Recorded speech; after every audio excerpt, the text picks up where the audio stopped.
We have really evolved as far as that is concerned. I mean, and I think that's because of how we start to understand our relationship with Christ. That's the most important first. And knowing that he has forgiven us, and he's forgiven us multiple times over and over and over again. Yeah. So if he can do that for us, why can't we do that for each other?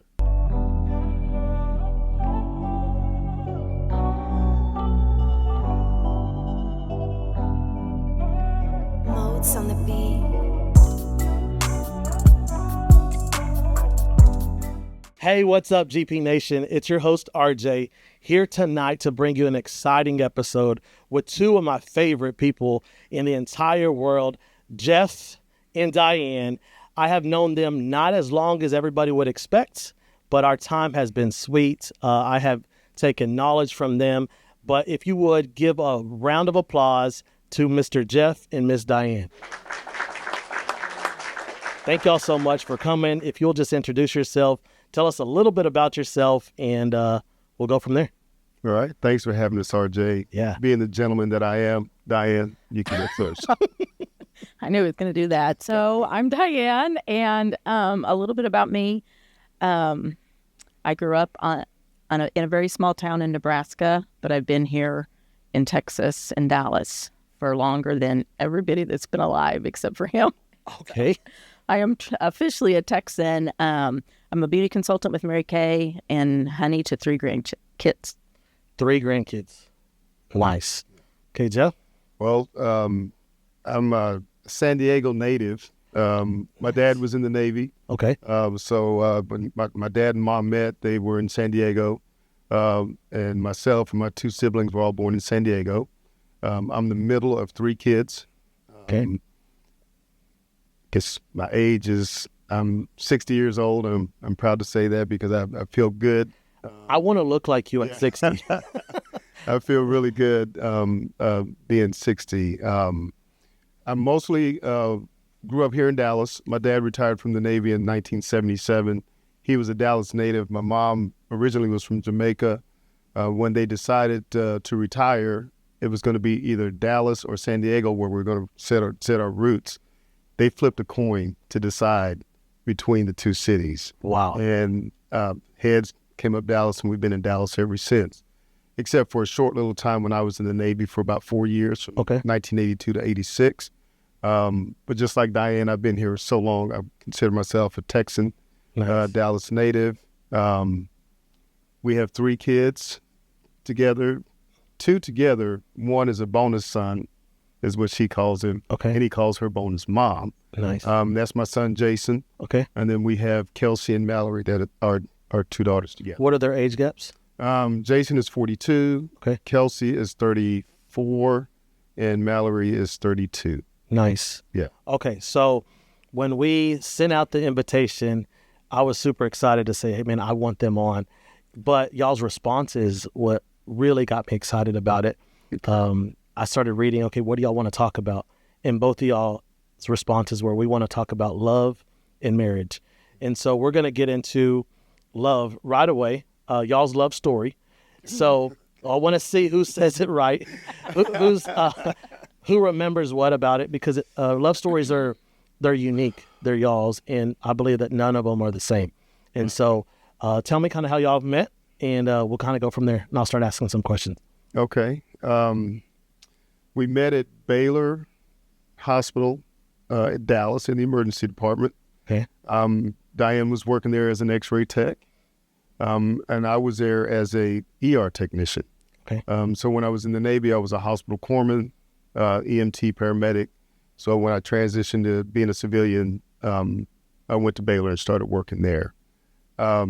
We met there. It's just we were friendly acquaintances, and just kind of ran in the same circle of people. Hanging out, just joking around at work and kind of spending some time away from work together. And she was actually trying to hook me up with one of her girlfriends, and her girlfriend didn't want to have anything to do with it, other than to be friends. So I guess Diane took that as an opportunity to start flashing her green eyes at me, and we just. So when she tried to set you up with her friend, had you already noticed Diane, or? Oh yeah. Oh yeah. Okay. So tell me that. Like, what made y'all notice each other?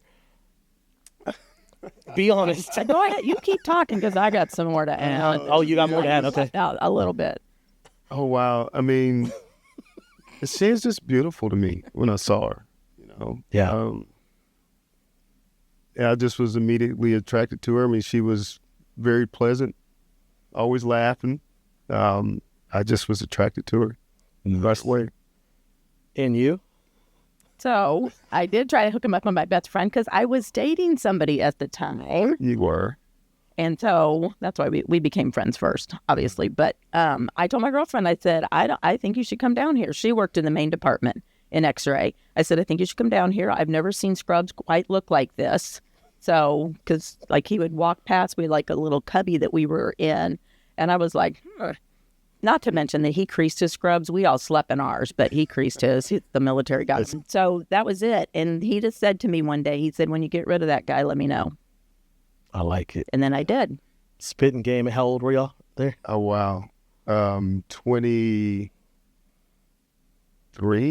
I think I was 23, 24. Was I younger than that? Yes. I made him show me his license because I didn't believe him.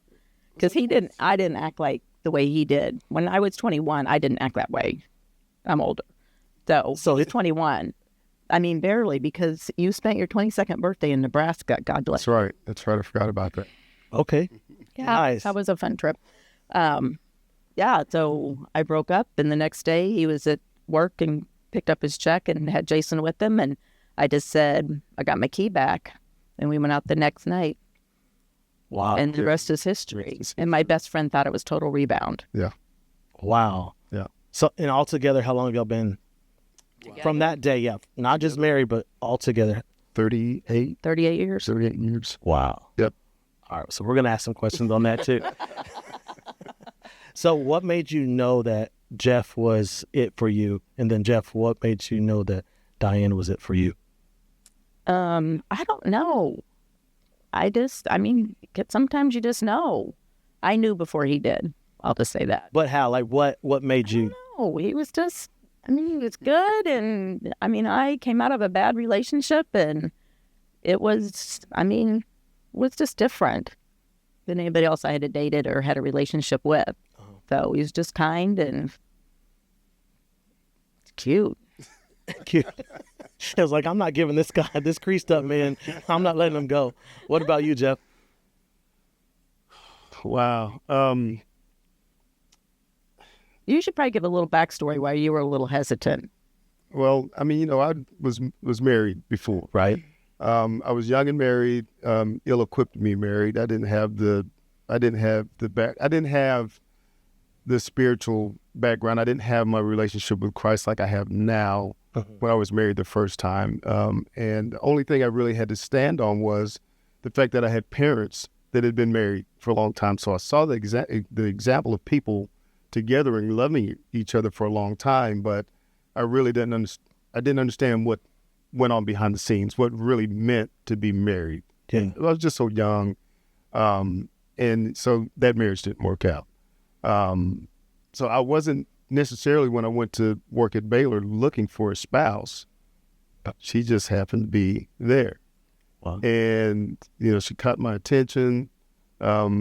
Just like she said about me, I just remember her kindness. She seemed so genuine to me. There was no pretense. Even to this day, she speaks her mind. She doesn't hold back, but she doesn't do it in a way that's harmful or hurtful. You know what I mean? Yeah. She's very strong-willed. I thought that was attractive. Just all the things, man, and just. Would y'all? I'm looking at her now. He's just 38, 39 years. What makes you choose her today, and what makes you choose him today?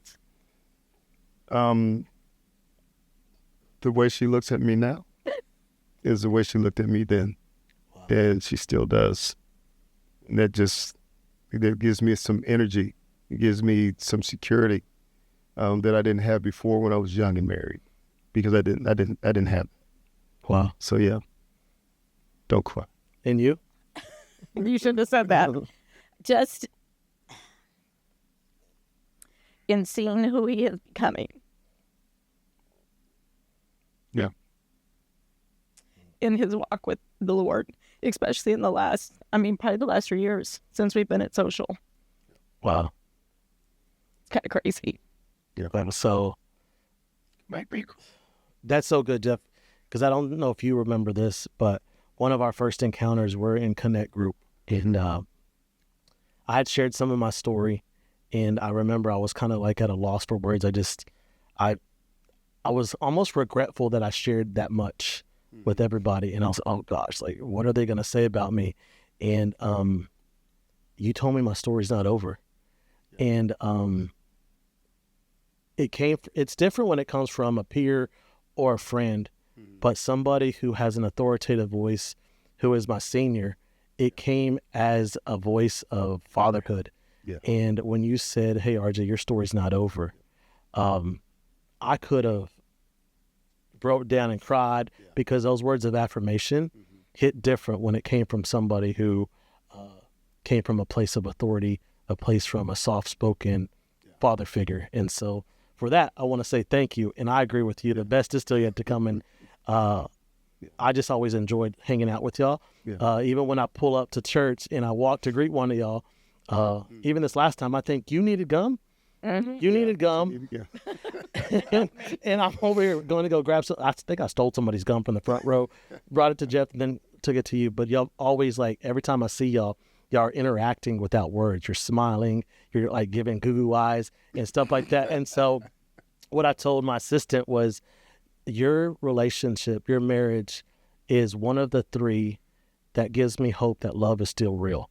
Yeah. And for that, I say thank you. Yeah. And so, appreciate that. Yeah. Jeff, you knew about my pursuit of a female who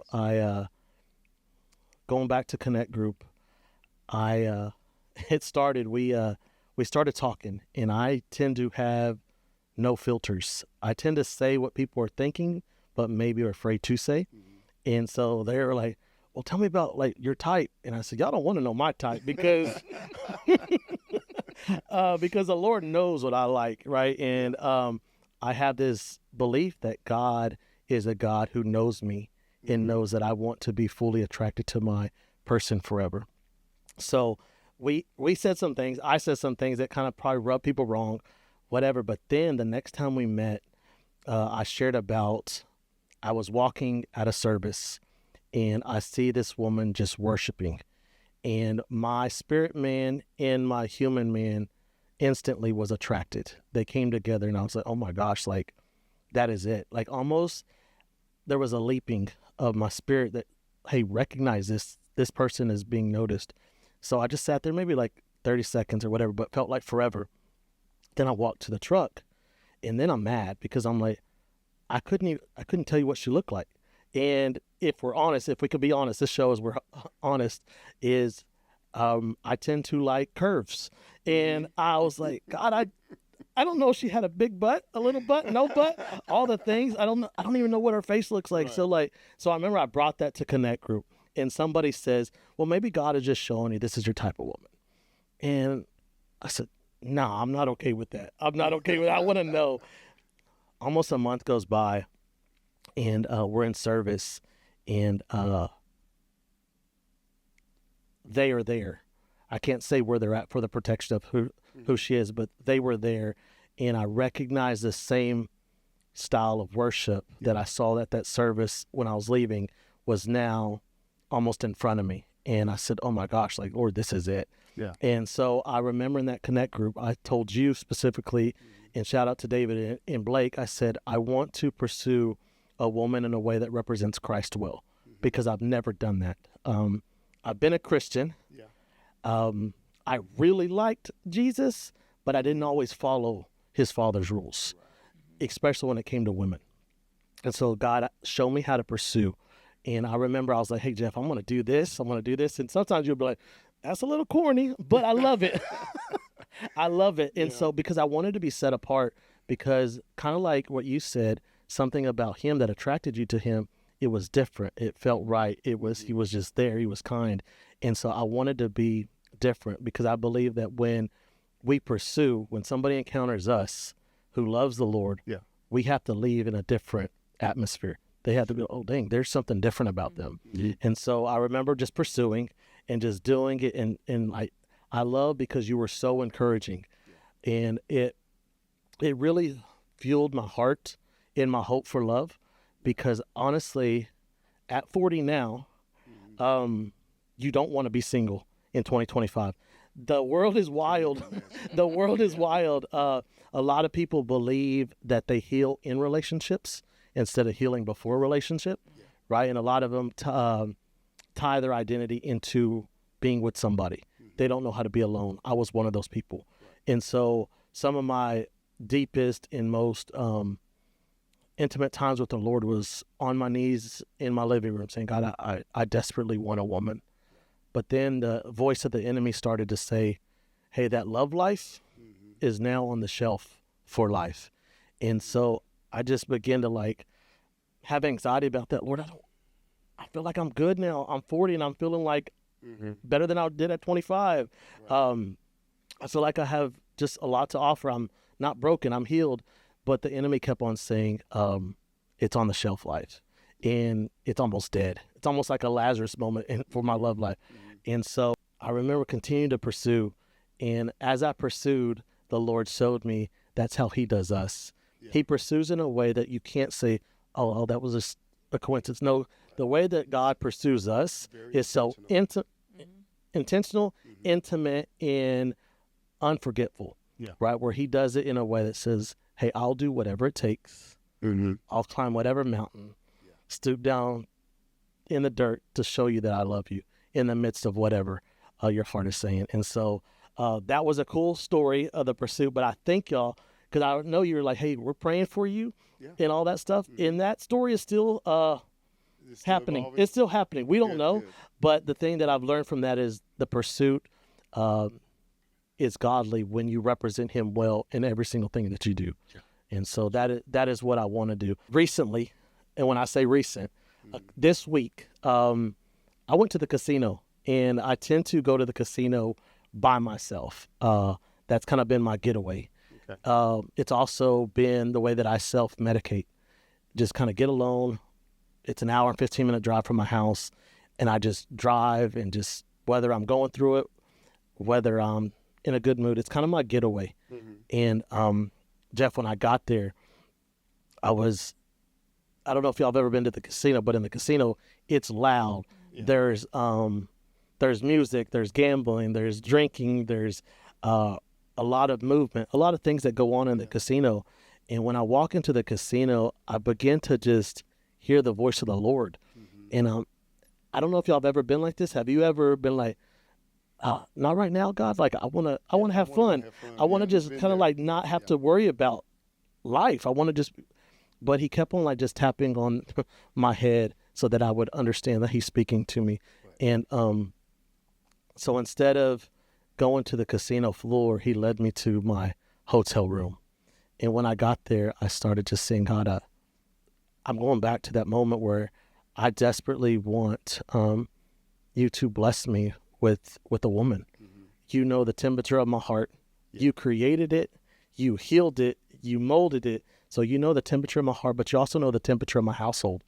And we desperately need the presence of a godly woman. And so I just began to just say that, God, how do I do this? What do I do? And you guys came to mind.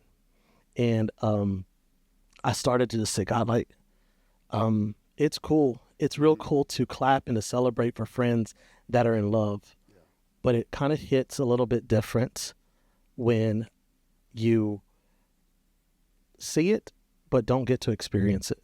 And so I said, God, you know the temperature of my heart. And I said, God, I desperately want a Diane. And I heard the Lord say, before you can get a Diane, you got to become Diane's Jeff. And so I want to kind of get into that, what sets y'all apart? What makes y'all not give up? Because in this culture now, we tend to, if somebody offends us, that's a red flag and I'm out. Right. So let's talk about like how y'all stay together, because I know y'all don't always get along. So talk about that. Wow. I'll just say my part on that. I'll just say it because and because I have a friend that doesn't agree with it, but I'm like, you do your relationship, I'll do mine. When he was working at the fire department, he was on 24 hours and then off for 48. And by the Lord's great design, our biggest fights were always the night before he went to the station, because you don't want me talking to you when I'm really mad, because I'm gonna have to apologize for a lot more than just the fight. Yeah. And so we just didn't talk, and it was easy because he was gone. So I didn't have to talk to him. He usually would be the one that would cave and call me before he'd go to bed that night at the station. But my friend always say, well, that's the day you didn't get to love him. I said, no, I still loved him, but I didn't like him that day. And it was probably good that I didn't talk to him. But saying that, I will have to say that the biggest thing probably that has kept us from quitting is keeping communication open. Yeah. That eventually you got to talk. I mean, it's inevitable. He comes home. So Do have to talk. So now with him being retired and he works part-time, but he's not gone for 24 hours. That was a big adjustment. I'll just say that. For the both of us. For both of us. Okay. Me mostly. Just kidding. But it's just, and now I don't know. I can't remember the last time that we've had like this, a really big fight. Yeah. It's just, because it's a waste of time really. And it's usually over such the silliest things that, you're not going to like him every day. I tell him that. Like, I don't like you today, so you probably should find something to do. How do you balance that? Like, because there's no love loss. No. But you don't like him right now, so... Yeah, and he doesn't like me a lot of times, too. Don't think he's such a Prince Charming, but... It's a two-way street for sure. But, I think that's the biggest key is communication. Yeah. It's always to keep that open, about the littlest things to the biggest things. Just to kind of piggyback on what she was saying about me being at the fire station and being there for 24 hours, and it just so happened that sometimes it would be after we had big disagreement, and it's kind of that time where we have our space to kind of figure out, hey, was I right? Was I wrong? How do I apologize? What do I say? But I'll tell you what was hard about that time. There was the busyness of the station. You're answering calls and you're doing stuff at the station. There's always something going on. But I was always thinking about her because I knew she was mad at me, or vice versa. It's like, and that angst, man, that turmoil within you, it's like, I love you. I don't want to be mad at you. I don't want you to dislike me. Wow. So it was harder not talking to her than talking to her. And then sometimes in that 24-hour period, makes so much sense. We would talk, but it would be 10 o'clock at night. I was getting ready to shut it down at the station. We'd finally get on the phone and talk with one another. And it was such a relief because I knew that I could sleep without having any kind of worries that, hey, when I get home in the morning, we're still going to be dealing with this. No, we've worked it out. Hopefully she gets a good night's sleep. I get a good night's sleep, and there's a new day, and we move on with that day.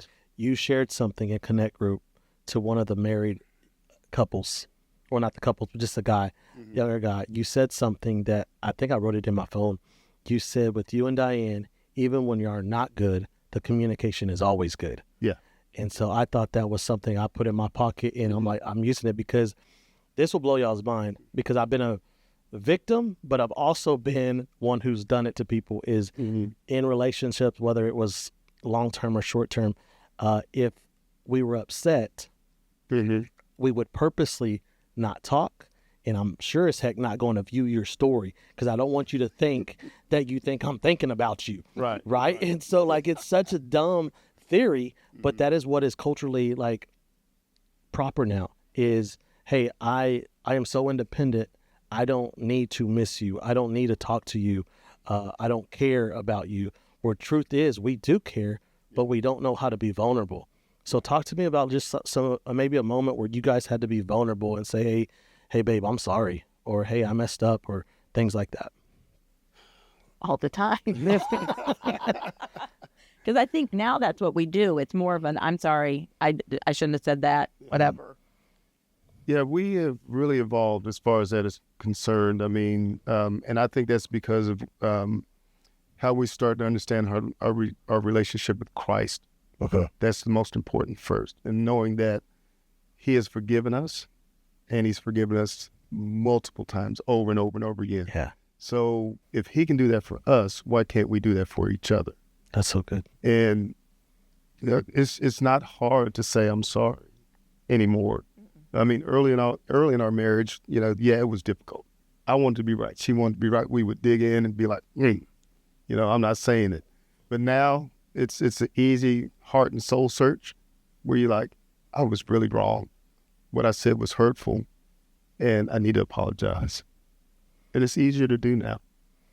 Why is it so much easier? Is it because that love has grown stronger, or the love and just understanding Just grace. silly. It's Just understanding grace. Yeah. And it's just silly, all that wasted. I mean, when we dated, I was so mad at him because he said, I don't fight. And I'm like slamming doors and just doing all the things. And I'm like, you're not helping me here, sir. Throwing remotes. No. throwing remotes? Listen, he'll lie about that to the day's die. Did it? I did throw the remote. It was not at him. And it did break. But that's another story. But that's just how I was. I was just so, like when he says I'm headstrong and stubborn. Yeah. But, I don't know the last time I slammed a door because of you. Gosh. Or through a remote. But I just threaten every once in a while because he's really close on the couch now. So, but I don't know. You think about that. And after all that, and you have a big fight and you go a day without talking, did it really make it any better? Like, do you feel better after that? Like, no, it didn't solve the problem. So why not just apologize, admit to it, and move on? Yeah. Is that the advice you guys would give, not just young married couples, but all married couples or people in relationship? Like, be quick to apologize, or what else? The way I look at it, as far as that's concerned, RJ, is that your apology has to carry as much weight, if not more, than your "I love you." Okay, say that again, please. Your apology needs to be able to carry as much weight as your "I love you" does, if not more. Wow. I mean, you have to be able to do it. What makes you as a man? I would think you're somewhat of an alpha firefighter, like a protector and all those things. Mm-hmm. What makes your heart soften to say, no, I messed up. I'm going to go back and get in front of my wife, the woman that I love, and say, I'm sorry. My little puppy dog face. The puppy dog face? The sad face. Knowing that I want to preserve the covenant that God has created for us. That's good. I mean, I don't want to be the source of the problem, or the one that is so strong-willed and strong-minded that I can't say I'm sorry. So, that's it there. Yeah, it's true. I can zing you a few times and not really think about it, and then he's kind of like, I'm like, okay, I probably shouldn't have said that. Right. But I think we both can get a good pouty face going, even after all these years. But but we still go about. We still communicate when we need to. Yeah. We still function. Our household runs, even in those times when we're not very fond of each other. That's so good. Because we still know those things need to happen. You guys are not only parents to 3, you're also grandparents. But something I wanted to just share is, I've always admired how y'all talk about the kids, or sometimes you guys have had to cancel because of it's grandbaby time, and nothing comes in between grandbabies and grandparents, right? But I want to share kind of y'all's thoughts on, like I mentioned before, I became a dad on Father's Day with Jeremiah, and Jeremiah and Noah are 22 months apart. And one of the biggest fears that I had was right before Noah was about to get born, I started freaking out. Like, God, is it possible? Is it possible to love another kid that I don't even know as much as I know this one, who is my firstborn, who's made me a father on Father's Day? Like, is it even possible? And it was, Jeff, my heart was like racing. And I said, God, I can't. I love this boy more than life itself. Yeah. And sometimes, if I'm honest, I think I loved him more than I loved God. And so when their mom was about to deliver Noah, I was freaking out. But it was the crazy, and one of the most beautiful things is as soon as Noah's head came out, love was revealed. And so I want y'all to just kind of talk about how do you parent and now grandparent different personalities? Because although you love them the same, you got to love them differently. And so kind of if we can get into that. You want to start with our own kids? Well, I would Or say the for most me, recent Jason was adventure. easy. He was an easy kid, and being a blended family, you know, I think I'm glad that he was as young as he was when we started our relationship, and then he just stayed with us, and he was good. But I think he was so good because of him, because he lived with him. Before we were married and stuff, he stayed with him and Jeff's parents. So I think that was a huge thing, because it was always kind of the joke. If and when he went to his mother's, if on Monday we're like, okay, he's back from the zoo and we got a little reprogramming to do. But it was cool to see him as he got older to understand different things. And I never say anything bad about his mom in front of him, ever. And I still don't. But That's so important too. as a teenager, I would just say, well, you know how your mom can be. So there's that. But our girls, like I was like you, like Kelsey was like a perfect baby and she hardly ever cried and she would sit in front of the TV. I could take a nap, all the things. And then, but then when I got pregnant with Mallory, I asked a friend, I'm like, can you love like a second one? Like, is that, and, Right. but you know, as soon as Mallory arrived, she was great. And then she showed us that not every baby doesn't not cry. And she climbed on everything, had a broken leg before she was 2, and then fell off something else and hit her head. And so they could not be more opposite. Really? It's Oh, my still to this day. So how do y'all love them differently? You just have to understand where they're coming from. I mean, Kelsey's spiritual gift is sarcasm. Yeah. So Very that's, and to this day, I mean, when she says our first names, we know she's done with us. And you know that, that her and her husband live in our backyard in a house, Right. not a tent or just whatever. But she even, I mean, because she would talk to me as a teenager that he did not like. And I told him, I said, just leave it alone, because that was how we, I mean, I kind of talked back to her the same way. Yeah. And then Mallory, when she was little, you could look at her cross-eyed and she'd start crying. You hurt my feelings. So we get that. So we got the super not sensitive and the very sensitive. So you just have to be able to see that, you know, and they're best of friends. And, you know, now as sisters, I mean, they get along, but they've had their moments too. But you just got to kind of go with it. Yeah. That's cool. Yeah. I mean, I think we were just so extremely blessed with the 3 that we have. They've all been so good. They've been so good. You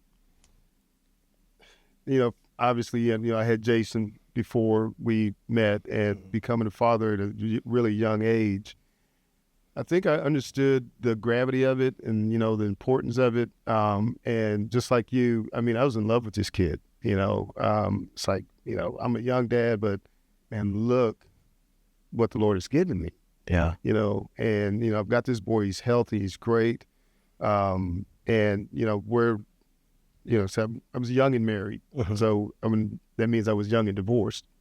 Wow. So, you know, I'm still trying to navigate and try to figure life out. You know, I get home from the Navy, he's here already with his mom. And then we have to figure out the divorce and how we're going to, you know, care for him, which, like Diane was saying, he was mostly with me.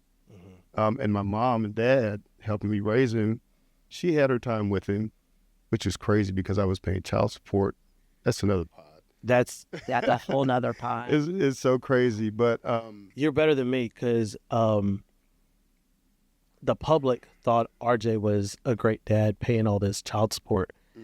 Truth is, the Attorney General knew otherwise. yeah, I would say that I was paying, but there was never any receipts for it. That money was in my pocket yeah. to go show off and flaunt in front of people that didn't even matter. I remember you shared that with Yeah. me a time before. So, but I wanted to ask you a question. Yeah. Maybe this is for you, Jeff. We had a conversation about a lot of us in that 35 to 40 range really desire marriage. And but there's a lot of people that are trying to get the attention of maybe somebody they like. Let's talk about the church, that they're grabbing these attention from different women and mishandling them, right? But you shared something when I was trying to pursue someone. You sent me a scripture. If you could just share what you sent me because it jacked me up. I posted on IG, but it jacked me up, and it really changed the way I was moving, because I said, no, I got to do exactly what the scripture says. So if you'll share with that. Let me pull it up because I don't want to mess it up, but I want to say the text that I sent you before that was, I love how you're doing this thing, RJ. For sure, this was cheesy, but good. And it was one of your gift things that you did. Yeah. But I followed that with this text, and it's Matthew 6:33. It says, a woman's heart should be so close to God that a man must seek him to find her. I love that. I'd never heard of it. Yeah. And I'm a church boy. I'm a Sunday school brat, right? Yeah. I know the word, but I had never heard it. But something the Lord revealed to me is the reason why I never heard it, I never looked for advice about how to pursue a woman. Right. So in my pursuit to represent him well, of course, he would download something different so that I would walk and look different. And so when you sent that, it really changed just my whole path of how I wanted to do it. I was not going after her. I had to tap into his presence to hear what the Father had to say about how to pursue his daughter. Yeah. So I'd never heard that till tonight. You never heard it tonight? That's the first time I've heard it ever. Really? Yeah. I grew up in church too. Yeah. It blew my mind. But that'll let you know that I'm a Fort Knox. What we're sharing on text is between you and I. I love it. Yeah. I love it. But it's also something that you can keep in your back pocket for your boys. Absolutely. Yeah. They got it. Yeah. They got it, but also Selah got it as well. Yeah. Selah got it on the end. It's like, so something I think some of y'all know, I think I might have shared this before, is every single Saturday, Selah gets flowers like clockwork. Boom. Right? And the reason why is because as she's 12 now, as she gets older, she can't be impressed by something her dad has given her every single Saturday. Right. So a boy pops up to the door with flowers. Oh, there's that's nothing. Like, I've been getting 52 weeks out of the year for the last 13 years now. Like, no, like it's, but it's because somebody has to tap into God. Yeah. To even come close to her heart. And so that's kind of how I want to do that. Man, when you bring up Selah, man, just warms my heart. Being a girl dad, it's special, man. Jeff, it's special, and it's this is off card. So we weren't going to talk about this, and now we will. I went through a season where Selah lashed out on me, and I shared it with a very intimate group, and because I asked for prayer. I didn't know how to operate, and I'm getting emotional talking about it because as a girl dad, you always want to raise her as the princess. You protect, you filter, you guard, you do everything to protect her heart and to represent what the dad is supposed to do to make sure that she lives in a castle because she's a princess. I remember it was after a basketball game, and she didn't say hi to some of my family members. And I was real firm with her, and I said, hey, like, that's not how you were raised. We say hi, we greet people, we love and we hug and things like that. And she doesn't respond. And so I shoot her, it's really an ugly message, like a text message. And I said, hey, like, no, next time you do this, we're going to talk. Like, and I've never really truly been that firm with my daughter. And Selah didn't respond for 3 days. Wow. And when she responded, this broke me. And she said, you act like you know me. But for so long you were away. Yeah. When you were in prison, I had to deal with things that now you want to come into my life and tell me I should do. Right. So now you want to act like you know me. You don't even know me. So why do I have to listen to you? Because you say that you're a perfect dad. Yeah. And she said something. She said, you say that you're a perfect dad, but you've only been in my life for about 3 years. Yeah.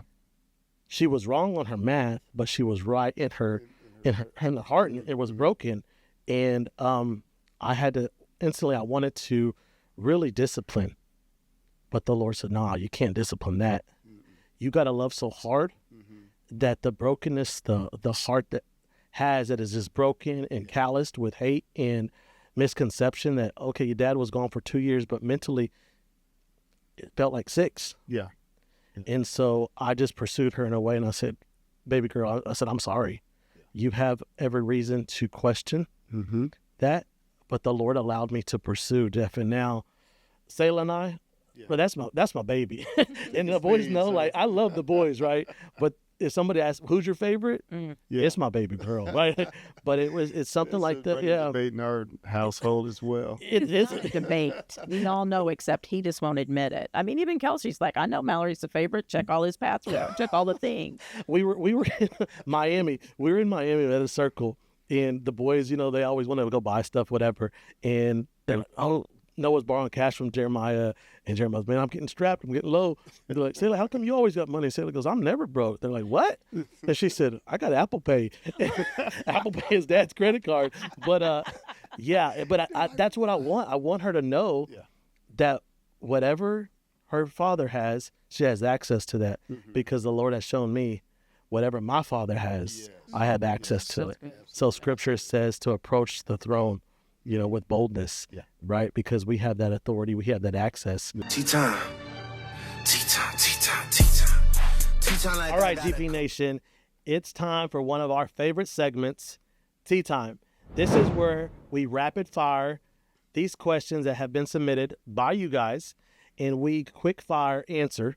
So, Jeff, Diane, y'all don't know what's underneath those strips of questions. You guys are going to ask me those, and I'll ask you these. Okay. I don't know what's underneath these, but we're going to answer. No time to think. You just got to spit them out as quickly as possible. All right. So who's first? So let me make sure, what I read is what I'm going to answer, or that's what you're going to answer? No, what you have there is what you're going to ask me. Okay. So. All right, Mr. RJ. What's something you've had to unlearn about love or relationships? That it's enough. Love is not enough. Love has to be not just a word, but it has to be a verb. You have to live out love, and you have to do more than just say, I love you. So, Miss Diane, what advice would you give to someone who's tired of waiting for love? Just keep waiting. You have to wait. God's timing's perfect. Always. Okay. It's not always on our timing. Perfect. Jeff, what's one way your partner brings you peace?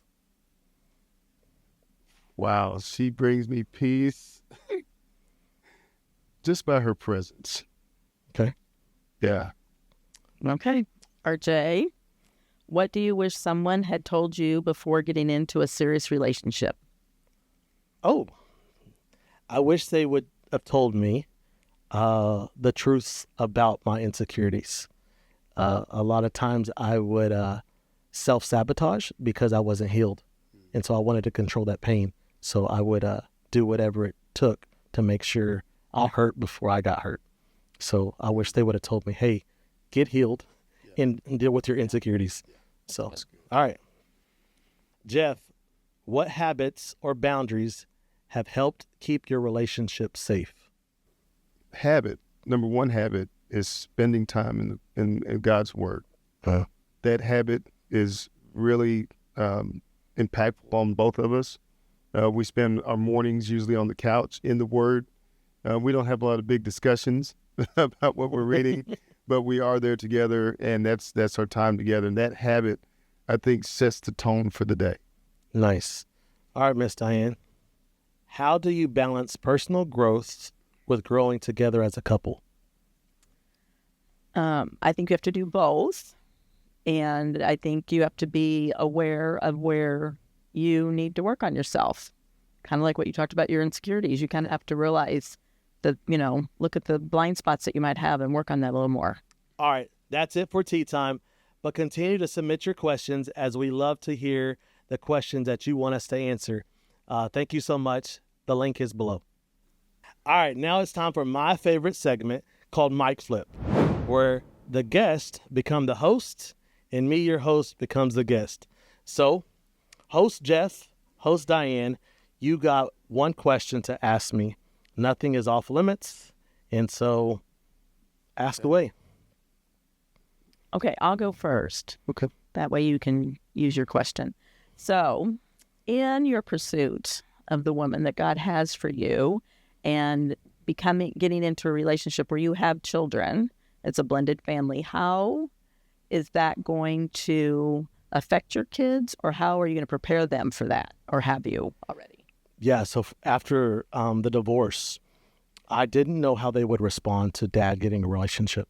So a lot of that was like closet relationships. So they didn't know because my behavior didn't want to be noticed, right? But it was about 2 years ago. We were in the kitchen cooking pizzas. I still remember it. And Selah says, Dad, when are you going to get a girlfriend? And when she said that, like, I got excited because, oh my gosh, they're okay with it. And so I asked them, I said, Jeremiah, you cool with it? Yeah, Dad, you deserve to be happy. Noah, you good with it? Yeah. And then Selah said, yeah, Dad, we need a woman like around because it smells like dude in here all the time. And so what I would do is I would position the kids. They would be one of the last people that person meets because I don't want to introduce them to possibly temporary people. But as soon as it is something solid, I need to see that person interact with my kids because if it's not vibing well, it's all for loss. Because until marriage, I'm picking my kids first every single time. Sure. So That's smart. yeah. Yeah. All right, host. All right. All right. So RJ, I'm big on integrity, Yes, sir. and integrity is, your word is your word. Yes, sir. How do you incorporate integrity into your daily and business life? I used to not, and I'll just be 100 with you. As we spoke off camera before that we started airing, there was a lot of times that I claimed to be a man of integrity, but in only certain areas of my life. So my prayer, speaking with my spiritual dad, he says, I challenge you to live a life that is impossible to live without being a man of integrity. And so something I share is something I could not be trusted with was finances and my money, whether paying people or just being a good steward of it. Right. The Lord has changed me completely. That is something no one can say negatively about me. And so I implement that as, hey, I want to represent him well in every area of my life. And so whether that's running the business, supporting my kids, being a good steward, tithing, all those things, I want to be a man of integrity on it. So, yeah. So, hey, thank y'all so much for tonight. I don't know that I say it enough because I don't know that y'all know it, but you guys have been a pillar for me in the kids. So when we walk into church and I see y'all's faces and I hug y'all in a way that a son hugs his parents, that's how I view you guys, as someone who covers us and loves us and knows the ugly parts of my life. And I just want to say thank y'all. So tonight has been a pleasure. I love y'all and thank y'all so much for coming. All right. We love you too, Art. Yes, sir. Thank you. All right, GP, that's a wrap for tonight's episode with Jeff and Diane. If you guys enjoyed tonight, make sure to go follow them. Y'all's links, your handles will be down below. Once again, if you like tonight, make sure you like, comment, share, and then most importantly, make sure you subscribe to Go On Public Podcast. Thanks again so much. Love you. Later.